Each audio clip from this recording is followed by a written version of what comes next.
Un saludo a todos y bienvenidos a Universo Infinito.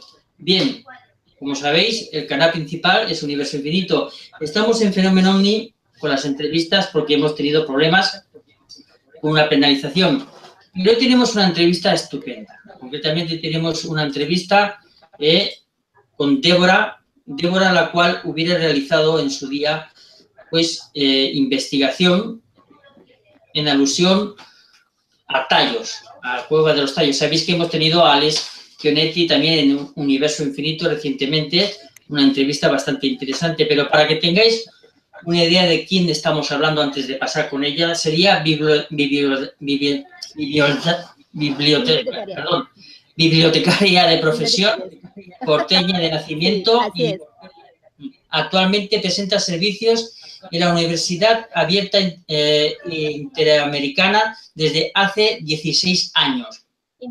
Es además escritora e investigadora que cuenta con más de 20 años especializándose en el estudio de las civilizaciones andinas desaparecidas, esoterismo, ufología local y mundo subterráneo.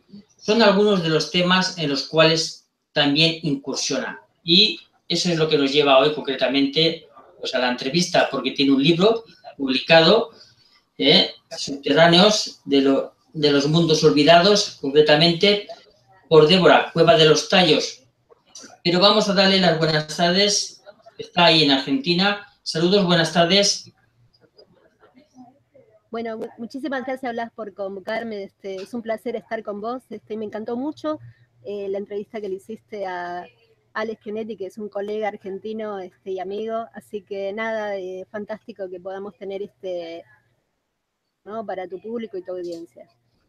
Ok, perdón por la introducción, lo que pasa es que he estado con otra entrevista y estoy liado con el tema ahí de las comunicaciones. Hay problemas con las comunicaciones, con el tema de tener buena comunicación y todo, ¿no, Débora? Sí, en mi caso sí, pero por una cuestión más personal, porque tengo que arreglar mi PC, que no tengo cámara, entonces uso siempre el smartphone y hoy me tuve que acercar a una cabina acá pública para poder tener una conversación más o menos decente, ¿no? Y que no me pase como me pasa últimamente, que se me quedó sin batería y se corta, entonces no está bueno eso. Ok, pues se agradece el intento y el esfuerzo. Bien, Débora, para ponernos un poco en contexto, háblanos un poco de ti, a grandes rasgos. Bueno, empecé con los estudios y estas investigaciones, o sea, tuve una inquietud como muchos, ¿no? A través de una experiencia que me pasó de chica, que fue como una especie de disparador, ¿no? La observación de un objeto desconocido no identificado junto a mi madre cuando era, ya te digo, entre 6 y 7 años, en un barrio periférico de la capital federal, que en ese momento era La Boca, donde yo estaba viviendo. Y bueno, si bien no me convertí en una ufóloga, como a mucha gente le pasa y se apasiona por ese tema, sí, con el tiempo fui tomando un interés muy por aquellas civilizaciones desaparecidas, ¿no? La Atlántida, Lemuria, o sea, fueron mis primeros intereses, ¿no? No sé si atribuirlo a lo que observé en ese momento o si tuvo que venir solo, ¿no? Y con los años, si bien pensé que eso se me iba a pasar, ¿no? Porque cuando uno es niño tiene esos, digamos, ¿no? Pasa por muchas etapas, y pensar que eso no iba a ser algo serio en mi vida, ¿no? Que no iba a tener algún tipo de valor importante, pero sin embargo el destino me demostró que sí. Nunca perdí ese interés, siempre la inquietud de los misterios y los enigmas fueron aumentando con el tiempo, y en los 90 empecé a viajar a los Andes, ¿no? Para ver por primera vez misterios que había leído toda una vida, ¿no? Así que fue que conocí Perú y Bolivia, y fueron como mis despertares más grandes, ¿no? Perdona que te interrumpa, eso es lo que te quería yo preguntar, porque hubo un detonante. La pregunta hubiera sido, pues Débora buscó el misterio o lo encontró personalmente, que sería esa experiencia que te pasó viendo ese objeto, ¿no? ¿Ok? Sí, o sea, me parece muy, muy ambicioso decir que el misterio me encontró, ¿no? Creo que pasó algo, ¿no? Que después me hizo como reflexionar, pero lo más extraño que no, no me pasó como tanta gente que se vuelve loca con los ovnis, ¿no? Los ovnis nunca fueron como una prioridad. Yo siempre sentí que el ovni era parte de algo, ¿no? Dentro del contexto, ¿no? O sea que no era algo que venía foráneo, alienígena, a visitar a Débora y que se le aparece de pronto, ¿no? Siempre ese pensamiento lo tuve, nunca me vi como alguna experiencia extraordinaria que me había elegido por algo, ¿no? Pero sin embargo sí sentí que eso fue como un disparador, ya te digo, ¿no? Para abrirme a ciertos misterios, ¿no? Que quizás sean colaterales o no, el tiempo lo dirá, ¿no? No puedo decir que las civilizaciones desaparecidas y los ovnis tengan una misma raíz, pero la verdad que en mi caso fue así, ¿no? Ese disparador, ese ovni, y luego el interés por las civilizaciones desaparecidas, ¿no? Ok, entonces, de alguna manera, para Débora, yo te pregunto, ¿el misterio está ahí ciertamente, o nosotros lo creamos, Débora? Sí, y también podría ser, ¿no? ¿Por qué no? ¿Qué sé yo? Pero en ese momento creo que, bueno, se presentó un enigma, ¿no? Un objeto desconocido y aparte, si bien no tuve, a lo largo de mi vida no he tenido tantas experiencias ufológicas, aquella sí la recuerdo porque vi perfectamente el objeto, ¿no? Debo decirlo, nada de luces, nada de estrellas que nos siguen, nada de satélites, era un plato volador realmente, ¿no? Con la ventanita, la clásica, ¿no? El clásico sombrerito, bien plateado, o sea, para que lo viera bien, para que no tuviera ninguna duda, ¿no? Así que, digamos, eso por un lado, ¿no? Y ahí surgen un montón de preguntas, ¿no? Pero por supuesto nunca pensé que algo alienígeno había ido a la boca a buscarme, ¿no? Pensé que era algo mucho más cercano, ¿no? Porque estamos hablando, ya te digo, La Boca es un barrio muy conocido a nivel también internacional, y el Caminito, el tango, mucho turismo, ¿no? El Riachuelo. En esa zona yo vivía cuando era chica, hasta después más tarde me traslado acá al centro, ¿no? De Buenos Aires, todavía más periférico y más más central, ¿no? Pero, digamos, siempre pensé de que ese objeto que se apareció ahí tenía que ser algo de esta tierra, si era, ¿no? Que no venía de ningún lado, o quizás mi mente, como vos decís, también pudo haberlo generado, ¿no? Si adhiero a la teoría de mi gran colega y amigo Caravaca, ¿no? La teoría de la distorsión, ¿no? Quién sabe si en ese momento no fui producto de una teoría de la distorsión, ¿no? Quién sabe, ¿por qué no? Bueno, pero fue el detonante. No cierra ninguna, pero fue el detonante, totalmente.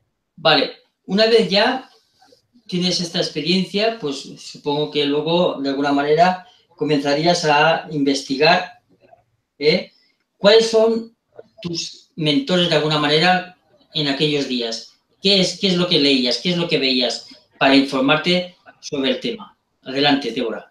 Y la verdad que empiezo con un autor bastante mítico que es Chuck Berlis. Me compro la Atlántida, tenía 11 años, ¿no? Empieza como mi ruta caminera, ¿no? Y después voy conociendo de a poquito, estamos hablando de un tiempo pre-internet, un tiempo que eso no existía, ¿no? Que estaba todo todavía en pañales, así que bueno, iba haciéndome con las lecturas, Charles Charrús, con Loshimo, un montón de autores que en mi blog Crónicas Subterráneas siempre los voy repasando, que me fueron Benítez, que me llevó a conocer la famosa el Museo de Ica. Bueno, son tantos los autores que sería no sería bueno si, digamos, no nombro solo a uno, pero fueron inmensa literatura que nunca termina, ¿no? Así que fueron un poco mis inicios, ¿no? O sea, con todos estos temas. Ok, también de alguna manera estabas con Eric von Däniken, ¿también? ¿Lo has tratado? Sí, claro, bueno, digamos, Erich con El oro de los dioses, aunque lo empiezo un poquito, la lectura es un poquito más tarde, ¿no? No fue tanta infancia, como digo, ¿no? En mis inicios, mis primigenios, sino que llega un poquito más tarde, pero claro, llega con El oro de los dioses, por supuesto, aunque en ese momento debo decir que no le presté tanta atención, no me pareció una lectura tampoco que me despertara demasiadas cosas, ¿no? Pero bueno, con el tiempo me demostraría lo contrario, ¿no? Como ya sabes.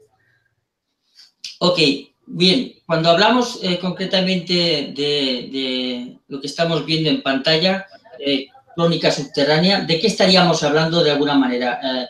Y ese trabajo, concretamente, ¿de cuánto tiempo hubieras empleado en el mismo? Claro, bueno, sí, este es un libro que acaba de salir en el 2016, editado en España, por Corona Borealis, y es el resultado de una década de investigación, ¿no? De un misterio que al principio iba a ser tan solo un artículo, una reseña de qué había pasado con esa denuncia, ¿no? Que se manifestaba en el libro de Däniken, en El oro de los dioses, hablando sobre un extraño descubrimiento en la selva ecuatoriana, ¿no? Que sería dentro de esta famosa cueva de los tallos, ¿no? Así que bueno, digamos, iba a ser solamente eso, un artículo referencial, y me encuentro con que había poca información, pocos escritos, ¿no? Estoy hablando del 2004, más o menos, cuando empiezo. Y rápidamente entiendo que me empieza a despertar un cierto interés, ¿no? Si bien el mundo subterráneo se venía como cruzando en algunos de mis trabajos, no lo tomaba tampoco decía, bueno, lo voy a recién estudiar mucho más adelante, ¿no? No era algo que yo tuviera en mente introducirme como después me introduje, ¿no? Así que bueno, fue toda una revelación para mí cruzarme con este misterio. Bien, Débora, el tema de Eric von Däniken, porque él lanzó la teoría esa, pues de concretamente los ancestros. ¿Tú qué opinas de todo eso, de alguna manera? Porque lo dejó en el aire, ¿no? O sea, mucha gente se lo tomó al pie de la letra, el libro que publicó en su día, y lo daría como algo real, verídico. O sea, lo daría por hecho, ¿no? Pero dejó simplemente la pregunta. Él nunca afirmó nada. ¿Tú qué opinas sobre eso? Sí, bueno, es toda una historia que yo la desarrollo perfectamente en mi libro Lo ocurrido, ¿no? En los famosos entredichos entre Däniken y su descubridor, que fue Juan Moritz, ¿no? O sea, y todo lo que él suscribe en El oro de los dioses. Por empezar, que claro que no lo podemos tomar literal, porque él mismo afirmó que en parte fue novelado, ¿no? Y eso la gente a veces tampoco atiende a lo que dijo Däniken. Pero por otro lado, se lo ha demonizado demasiado, a mi entender, injustamente, porque sin Däniken esta historia nunca hubiera visto la luz. Eso por un lado. Después lo que contó, sí, es con un trabajo de decodificación de aquellas cosas que sí son ciertas, y que las hay, por supuesto, no mintió como mucha gente cree, sino que fue toda una historia que hay que ponerla en su lugar, ¿no? Ponerla dentro del contexto. Y además, bueno, estamos hablando de un hombre que fue como casi no el fundador exacto, pero sí el divulgador más extenso que ha tenido la teoría de los antiguos astronautas, ¿no? Que eso lo llevaría a pensar de que una civilización alienígena habría dejado algunos vestigios a nivel de los túneles o del descubrimiento que hablaba Mores, ¿no? Por supuesto, eso también demostraría, con el tiempo se demostraría que tampoco es tan así, pero bueno, Däniken, digamos, tenía esos principios, si bien él jamás ha afirmado que ha visto algún objeto, así que no sé por qué se ha metido hasta el fondo con este tema, ¿no? Toma el pasado como la referencia para su hipótesis, pero es increíble que él mismo nunca haya observado nada y mantenga esa posición, ¿no? Así que bueno, jamás, incluso nunca suscribió al tema subterráneo en sí, sino que habló de que había sido todo alienígena. Así que bueno, Däniken es así, hay que tómalo o déjalo, ¿no? Pero bueno, su trabajo ha influido, se quiera o no, en el tiempo y en muchos autores, pero bueno, siempre con recaudos, ¿no? Ok, nos queda claro. Bien, háblanos de tu trabajo. ¿Cómo te inicias en el trabajo? ¿Te desplazaste? ¿Fuiste a la cueva? ¿No fuiste? Háblanos un poco, Débora. Yo rápidamente lo que me doy cuenta es que este trabajo tenía varias aristas, ¿no? Y yo me enfoco en la arista argentina, ¿no? Porque siempre digo que para entender el misterio de la cueva de los tallos, no solo está el tema de Ecuador, ir a Ecuador, hacer el famoso descenso, exploración y todo eso, que nunca lleva a nada, que siempre termina en la nada absoluta. Entonces, bueno, yo por ese contexto no quería verme involucrada hasta no tener bien la documentación y bien que lo que estaba buscando, ¿no? Y hacia dónde me dirigía, ¿no? Creo que, bueno, y me enfoqué en ese punto, hacia dónde voy, qué documentación tengo, hay algo realmente que valga la pena que a uno lo conduzca a la cueva, más allá de la maravilla natural que puede representar y todo lo que se cuenta.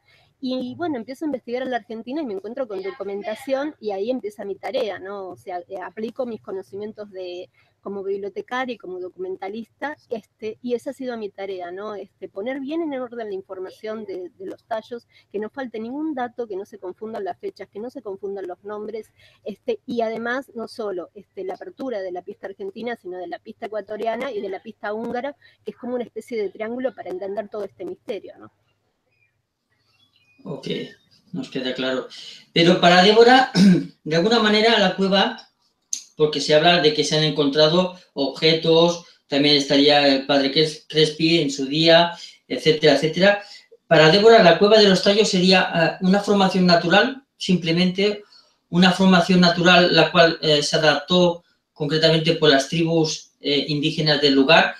¿Qué sería para...? Yo en mi libro me encargo, ¿no? Creo que mucho no se hace, ¿no? Porque se desciende finalmente la gente que ha descendido a la cueva no han tenido la fortuna de llevar a un geólogo, que creo que es fundamental para observar lo que observamos, ¿no? O sea, y eso, he recogido un montón de testimonios de esa naturaleza, de gente que va solo porque quiere comprobar la teoría de Däniken ni nada más. O sea, es solo por encontrar la biblioteca metálica, pero no creo que estén capacitados para decir realmente si esas formaciones son naturales o de naturaleza artificial, ¿no? Sí lo hicieron los británicos cuando hicieron la famosa expedición del año 76, que llevaron más de 100 científicos. Por supuesto que había geólogos, espeólogos, biólogos y de todo lo que se te ocurra. Y si bien en un principio, cuando esa infame expedición que después vamos a conversar si querés, terminó como terminó después de un mes de exploración, ellos declararon que todo era natural. Con el tiempo se han presentado diversas opiniones que dicen que no es tan natural y creen que mano humana tuvo que ver con esa construcción, ¿no? También en mi libro cito las palabras de un famoso geólogo y espeólogo que está trabajando con el gobierno ecuatoriano, que se llama Teófilo Tulterides, un hombre con un currículum que reto a muchos que lo lean, que es un currículum realmente extraordinario, y él piensa que sí, que son formaciones naturales, pero bueno, ya te digo, hay divergencias con respecto a lo que pasa en tallo y lo que podemos encontrar.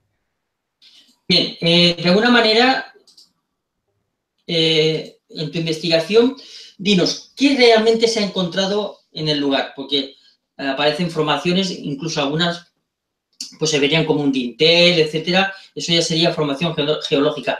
Pero con el tema del padre Crespi y todo esto, decían que había pues figurillas o no. Háblanos un poco del tema este. ¿Qué tanto de cierto hay en eso, Débora? Es una buena pregunta, ¿no? En mi libro, ya te digo, le dedico 3 capítulos a todo el afer de Carlos Crespi Croce, salesiano, ¿no? Misionero que en la década en el siglo pasado, a principios del siglo XX, empezó su misión en Ecuador, y nada, empezó, digamos que Crespi no era un arqueólogo como se piensa, sino que era un arqueólogo aficionado, y que tuvo la fortuna de que los indígenas en devoluciones a la tarea que él venía realizando le fueran entregando este material apócrifo de que no sabemos bien de dónde venía, de dónde lo sacaban, a pesar de que ellos le declararon que muchos lo extraían de esos túneles controvertidos.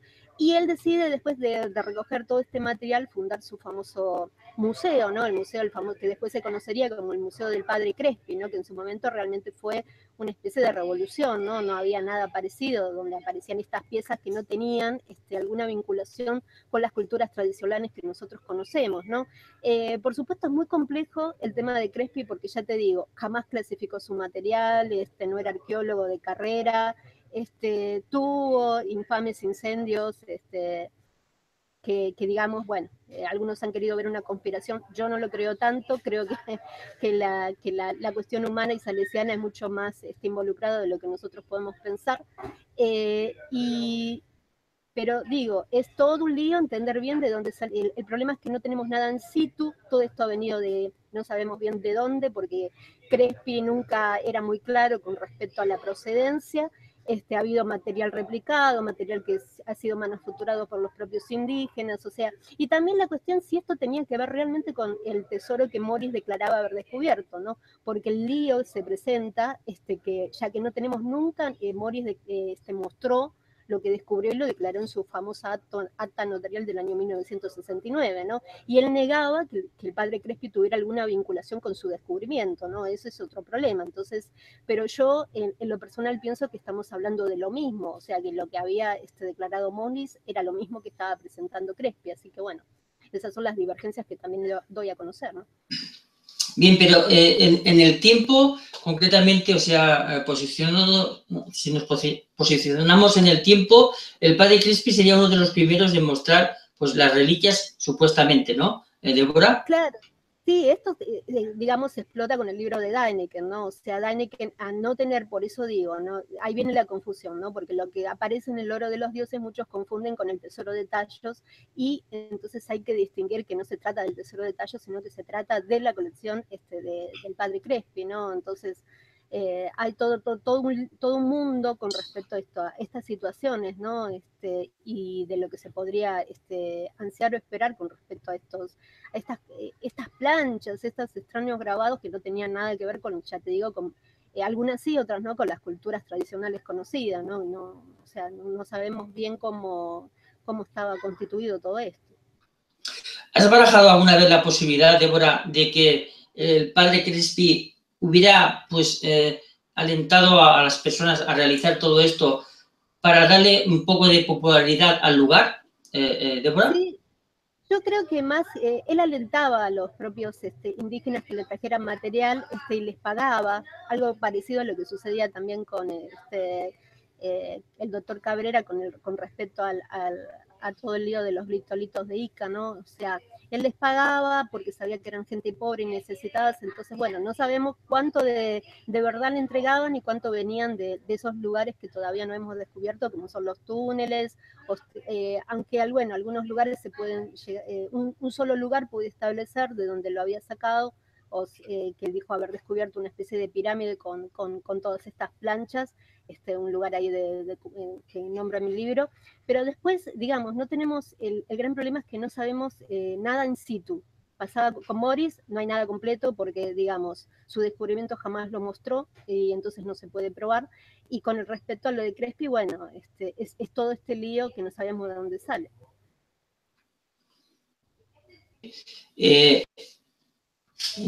Estuvimos hablando con Tionetti y hay bastante dificultad para ir al lugar y hacer investigación. ¿Qué sabe Débora en cuestión de esto? Yo sé que él ha tenido problemas cuando fue, en mi caso ya te digo, como hasta el momento no pude acercarme al lugar, no sé si en algún momento lo haré, espero que sí, pero ya con una cuestión un poquito más tranquila con respecto a la información que manejo. Sí, sé que algunos exploradores, los mismos indígenas, se han puesto un poquito en contra de que se visite tanto, piden muchos permisos, hay todo un lío con el propio gobierno, o sea, sí, es una zona difícil que ha tenido muchos problemas, ¿no? Sabemos que abunda el petróleo, que abundan los minerales, que están las multinacionales, es una zona muy conflictiva. La verdad que a veces es como, a veces hay gente que ha ido, no pasa nada, está todo bien, y otra gente que cuando ya quiere hacer una exploración más profunda y quiere hacer una investigación un poco más en amplitud, se ve con estas problemáticas, ¿no? Así que no dudo de la palabra de Alejandro que haya tenido algún tipo de problema, ¿no? Y entiendo que él como siendo un hombre muy conocido, no hayan querido también ponerle obstáculos, ¿no? Ok. ¿Qué más te fascina o sea, lo que más te fascina del tema de tallos, qué sería, Débora? Toda la historia que hay detrás, o que ha habido, o que se ha contado, ¿qué es lo que más te fascina para adentrarte en el tema de investigarlo? Adelante. Me fascinó desde el inicio, me fascinó Juan Moritz, ¿no? Un personaje absolutamente salido de la nada, ¿no? Y prácticamente con una formación en su época inusual, ¿no? Políglota en lenguas muertas, o sea, conocimientos que tenía de un montón de temas que eran casi tabú o casi todavía no estaban desarrollados en esta parte de Sudamérica, ¿no? Y toda esa formación inmensa y sus búsquedas y su propia controversia, ¿no? Y sus propias luces y sombras, como pongo en el libro, ¿no? O sea, Moritz tuvo cosas buenas y cosas que por ahí serían para discutir, así que bueno, pero digamos, mi objetivo siempre tuvo, creo que es la clave para develar bien qué es lo que pasa en Tallo, por más que en los últimos años he visto como su figura, algunos han querido no reconocerla, ¿no? Pasa un poquito por ejemplo, con History Channel, ¿no? Yo estuve hablando en el 2015 que me invitaron a un congreso en Brasil, pude hablar con uno de los protagonistas de Ancient Alien, y preguntarle por qué la figura de Morris no aparece en los programas de cuando se hace detalles, ¿no? Y me dijo que Dyneken, claro, con el encono, todo lo que ha pasado, todo lo que ya conocemos, toda esta controversia, impide que Morris sea nombrado en History Channel, lo cual me parece un horror, ¿no? Me parece que sin Morris la historia no se entiende como se debe, ¿no? Sin Morris, sin la pista argentina, sin la pista húngara, o sea, no resolvamos nada solamente enfocándonos con la versión anglosajona que ha dominado en los últimos años, ¿no? Ok, para Débora, el tema de los tallos es un tema ya muy tocado, o hay tallos para rato, o sea, concretamente hay mucho más que investigar, mucho más que adentrarse de lo que se haya mostrado, de alguna manera. Débora. Creo que es un misterio que nunca va a morir, ¿no? Porque, digamos, tiene muchos matices mitológicos que la gente ama, ¿no? Una biblioteca dorada, una cueva en una selva, o sea, es una expansión a volar la mente todo el tiempo, una evasión, es una evasión constante, ¿no? O sea, nadie quiere los hechos reales a veces porque son menos gloriosos de lo que uno quiere obtener detalles, ¿no? O sea, no son tan floridos. Así que bueno, no creo que, bueno, la cuestión de los intraterrenos, sobrevolando, gigantes, es tanto los datos y los misterios que lo rodean que es muy difícil que fenezca, ¿no? Por supuesto que no ha habido avances, a mi entender, en los últimos años solo ha habido una apertura del turismo con estos programas que digo que expandidos por Ancient Alien, y algunos documentales, incluso una película de la que yo tengo una participación que pronto se va a estrenar. O sea, ha habido mucha atención, ha habido como un florecimiento, eso sí, del tema. Internet, ni hablar, ayuda un montón con respecto a que la historia se mantenga, pero los hechos concretos nos demuestran que, bueno, que esto pasa para una cuestión más más florida, como digo, ¿no? Y la gente a veces no quiere escuchar el otro lado de Tallo, que es lo que yo cuento en mi libro, ¿no? Ok, Débora, tallos, ¿es una entrada intraterrena, como estarían diciendo de alguna manera, o metafóricamente podría ser una entrada intraterrena, pero al ser humano? También es una buena observación que haces, Blas. Yo me inclino por lo segundo, ¿no? Creo que es un gran disparador, ¿no? La caverna en sí siempre representa el útero materno, es la búsqueda de uno mismo, ¿no? Y creo que en esa investigación, en lo personal, me he encontrado con muchas cosas que desconocía de la propia Débora, así que los tallos han sido como una luz, ¿no? Y la cuestión intraterrena, si bien Moritz habló de ciertos contactos, pero no dijo algo físico, dijo que sus contactos habían sido mentales, ¿no? De algo que como que le hablaba que él no podía ver, pero que eso que le hablaba él podía verlo a él, ¿no? O sea, es muy difícil de comprender, pero se ha llegado el tema del contactismo, de los grupos Ramos, o sea, de muchas exploraciones, ha dado de infinitas cosas que ha creado toda esta cuestión con los intraterrenos, la tierra hueca, ¿no? De hecho, bueno, cuando empiezo del tema me decían tallos es igual a tierra hueca, y yo inmediatamente hice un trabajo llamado Tierra Hueca, madre de todas las conspiraciones, donde me doy cuenta de que, bueno, es un lío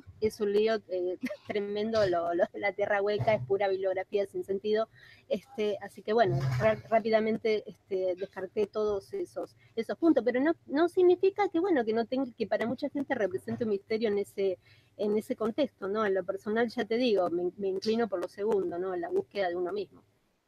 Exactamente, porque de alguna manera también las personas buscan estos lugares apartados, en contacto directo con la naturaleza, o sea, que le lleva, ¿no?, a su madre naturaleza en cuestión y pues comenzaría pues de alguna manera a sentirse con ella y lo llevaría a ese extremo, podríamos entenderlo así, ¿no, Débora? Sí, sí, sí, y aparte hay que entender que es una zona rica en alucinógenos, ¿no? La ayahuasca presente muchos brebajes, ese es otro tema, ¿no? Que muchos tampoco quieren abordar, ¿no? E incluso Moritz habló de haber tenido una experiencia con la famosa planta maestra, que yo también la tuve cuando fui al Cusco, y eso sí te puede llevar a otros rumbos, porque la mente realmente es algo que todavía nosotros estamos en proceso de comprender cómo funcionan los mecanismos, ¿no? Así que no me extraña quienes van, y sé que van y toman el brebaje, y los indios mismos han dicho que la biblioteca se podría ver a través de la ayahuasca, entonces bueno, no me extraña que surjan tantas cosas con respecto a lo que ocurre ahí, porque estamos hablando, ya te digo, un lugar selvático, con indígenas, con mucho encono por muchas cosas que suceden, injustas, así que bueno, da para todo, ¿no? Da para todo. Más bien místico, de alguna manera, podríamos decir. Así es. Así es, sí, se ha hecho como digamos, los indígenas rápidamente con toda esta explosión de internet, el nuevo florecimiento que está teniendo toda la información, los visitantes, documentalistas, las películas, o sea, los locos que quieren descubrir la biblioteca mecánica. Digamos, tenemos toda la fauna, me incluyo, ¿no? Al principio la verdad que yo pensé que iba a ser una especie de Lara Croft que estaba ante el descubrimiento del milenio, y después por eso te digo, cuando realmente empecé mi despertar, y en el libro cuento lo que me pasa con eso, ¿no?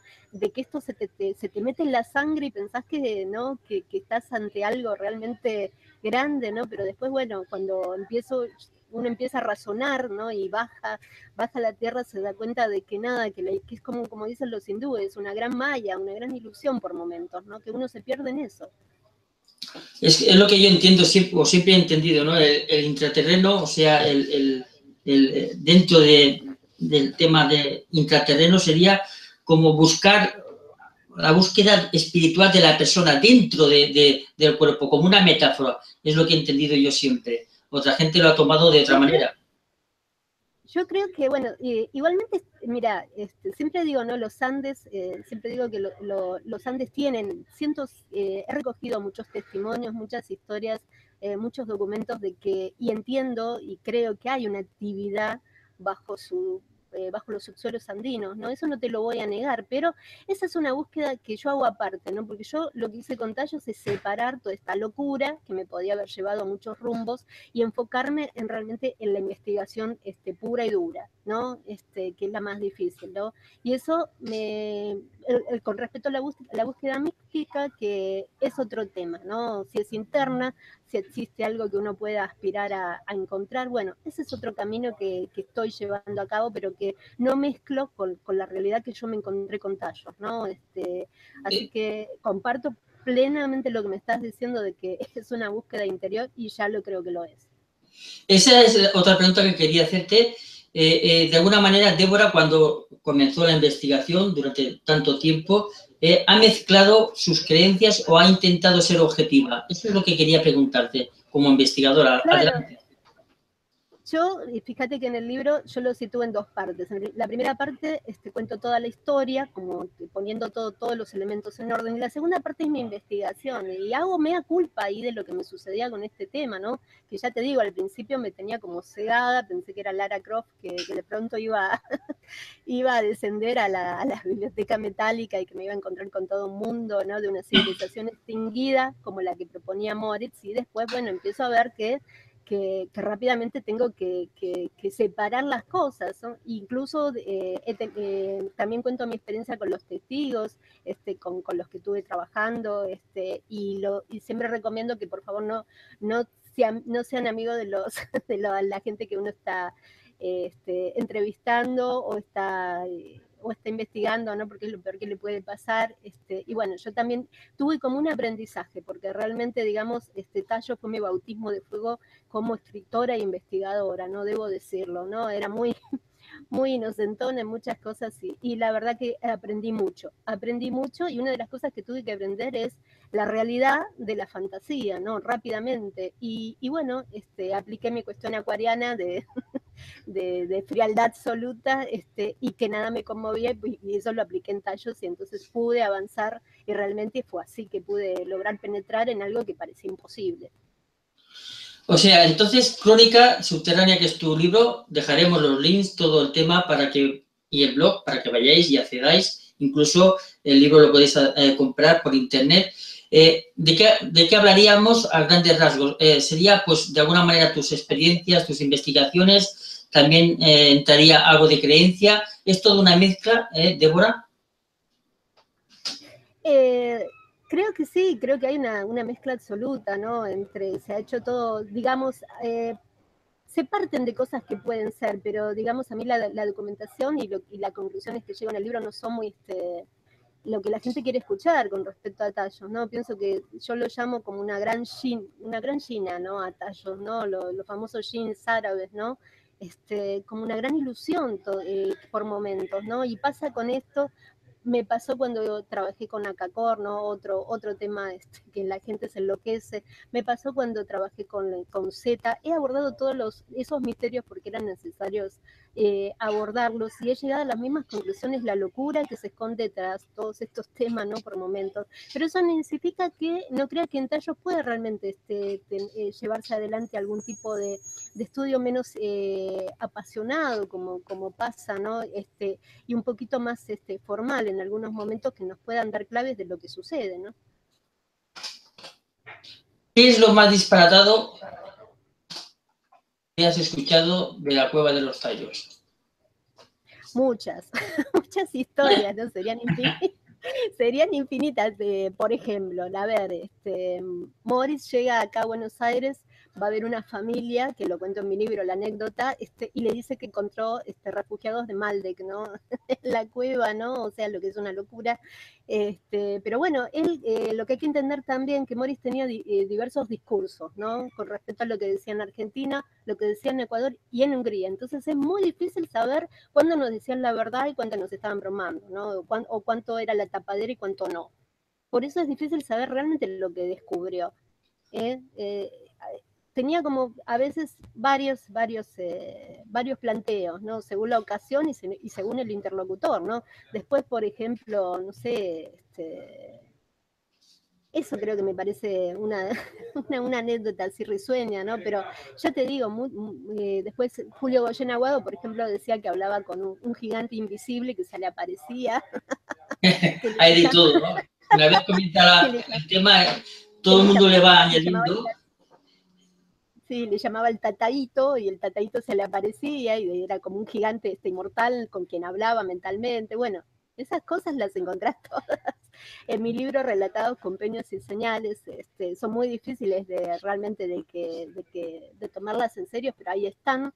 Eso es lo que ronda tallos, para bien o para mal, pero que han hecho del misterio algo que nadie quiere abandonar, ¿no? Ok, dejamos un poco los tallos y para ir acabando, quiero preguntarte un poco con el tema de la ufología, porque también lo pones ahí, de alguna manera. El tema ufológico, para Débora, ¿qué sería de alguna manera? Porque siempre lo atribuyen todo, como sabes, pues afuera, alienígena, extraterrestre, pero para Débora, ¿qué sería el tema ufológico? Adelante.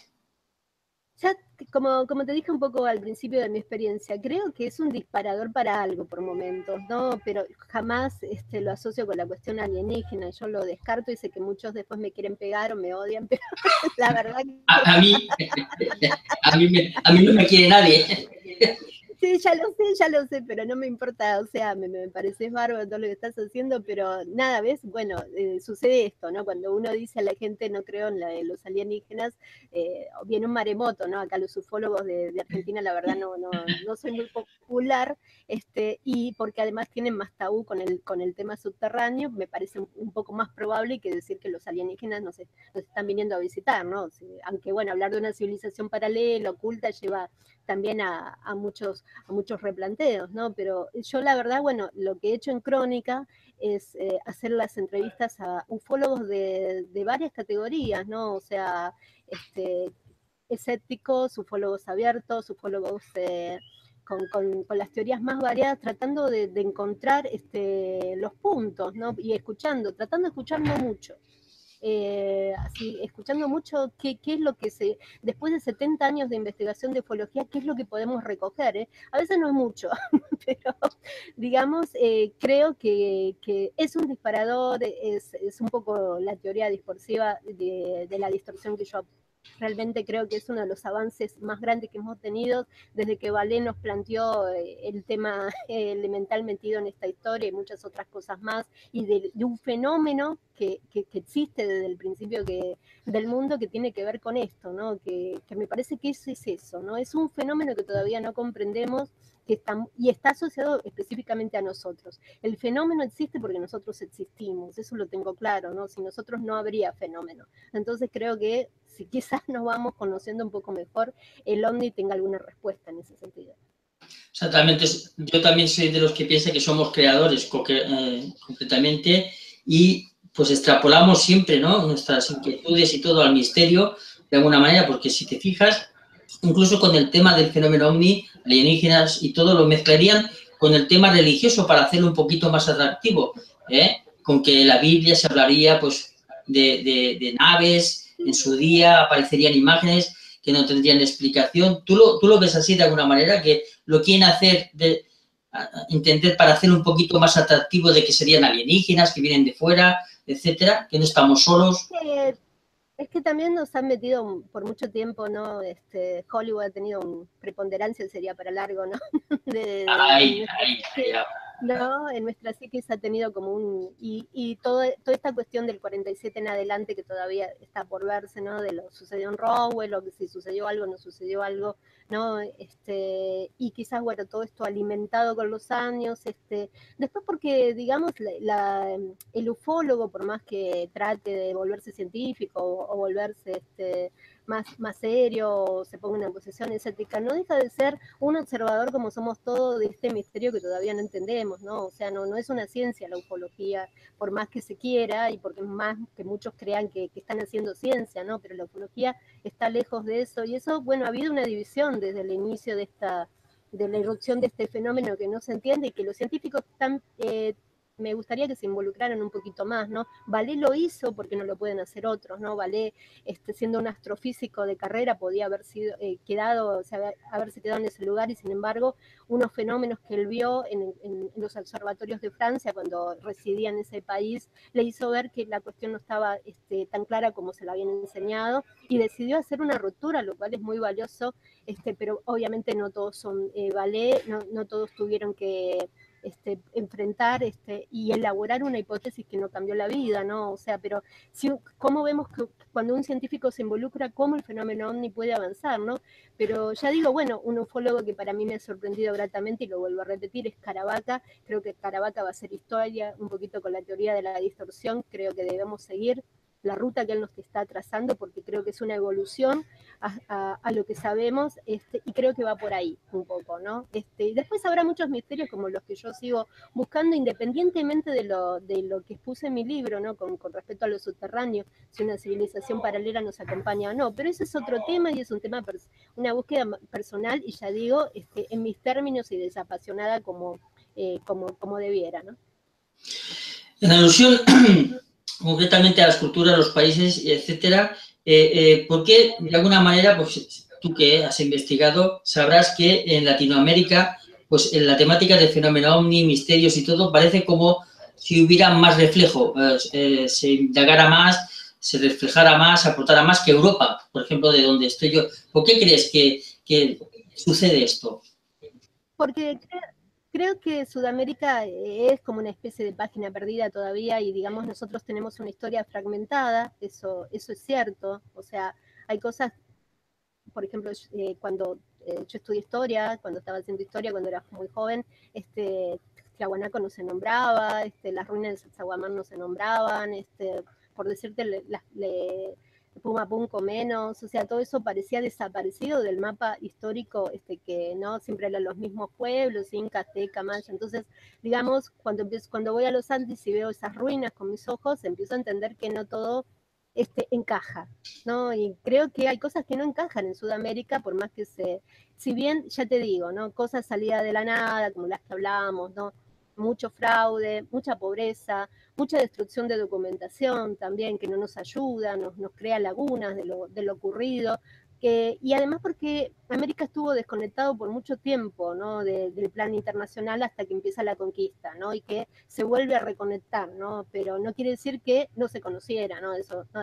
Ya diremos un poquito, aunque cueste creerlo, había un mundo antes de Colón y eso se sabía.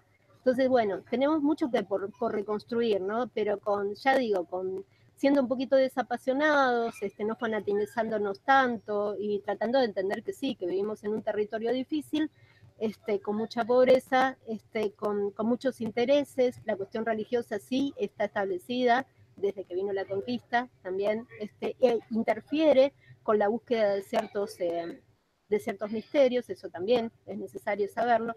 Así que bueno, creo que Sudamérica llama la atención por estas cosas y creo que es uno de los últimos bastiones que tiene que hablar, ¿no? Bien, y para acabar, ya tenemos la hora casi y te dejamos tranquilita, el tema del negocio sobre el misterio y el tema del misterio. negocio te lo da, sí, decime por favor, te interrumpí. No, tranquila. El tema del negocio, del fenómeno ovni, del misterio.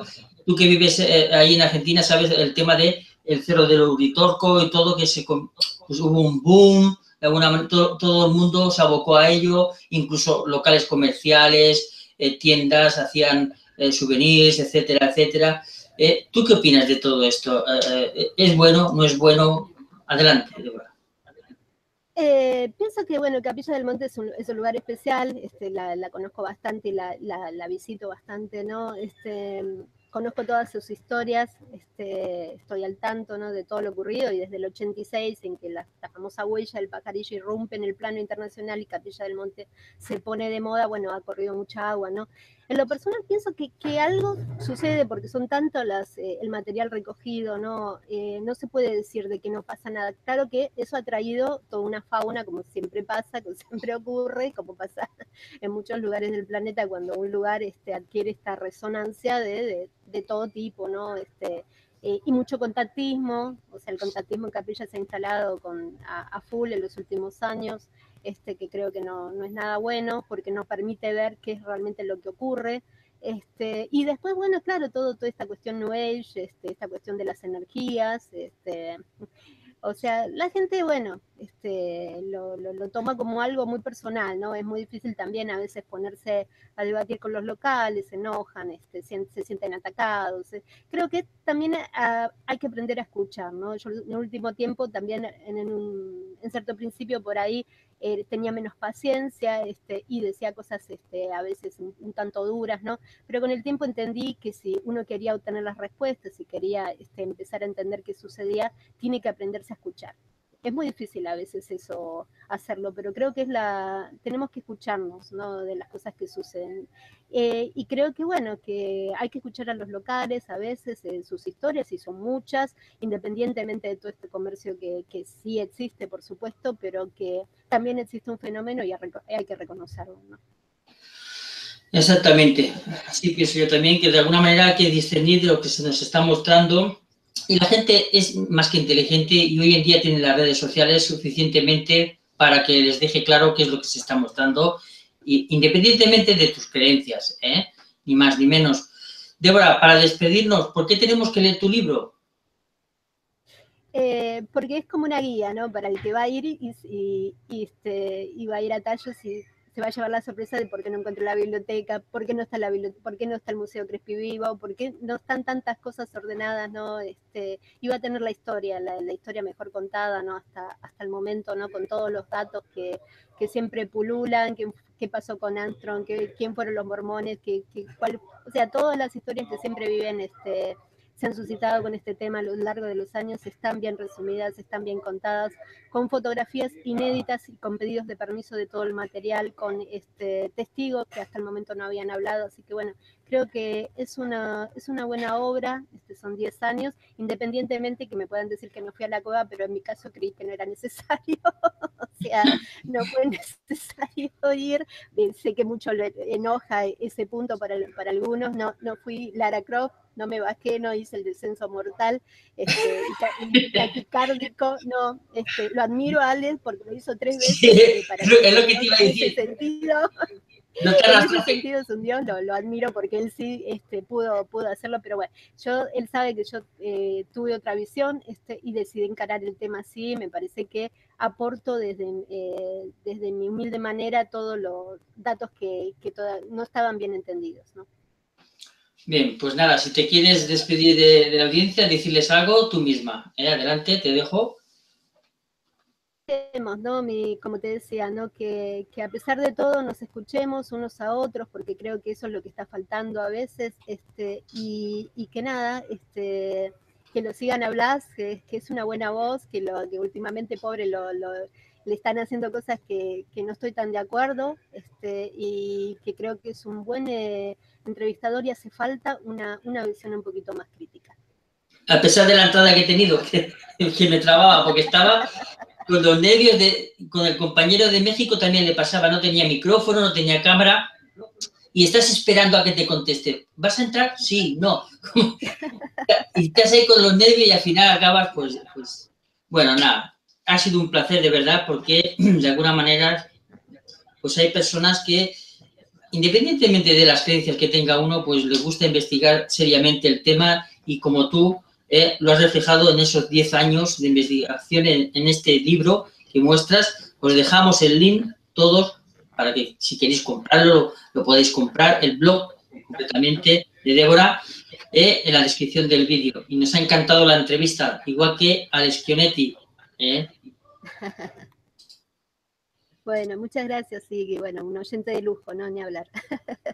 No me cuelgues, Débora,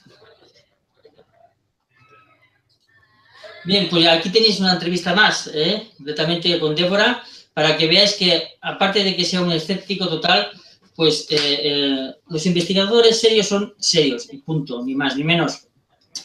Yo soy muy cerrado, muy cuadriculado, es así, no puedo negarlo, pero cada persona pues tiene de alguna manera su personalidad y no se puede cambiar. Pero eso no quiere decir que despreciemos a nadie. Yo, por ejemplo, en mi canal, Universo Infinito, cuando comencé, y en Misterios del Universo tenía entrevistas como a Fabio Zerpa, entrevistas como a contactados, ahí lo podéis ver, y estáis diciendo de que soy un escéptico. Una cosa es que sea un escéptico y otra cosa es que te creas todo lo que te meten, ni más ni menos, y eso no es así, ¿ok? Pues nada, un saludo a todos y gracias por vuestra visita. Adiós.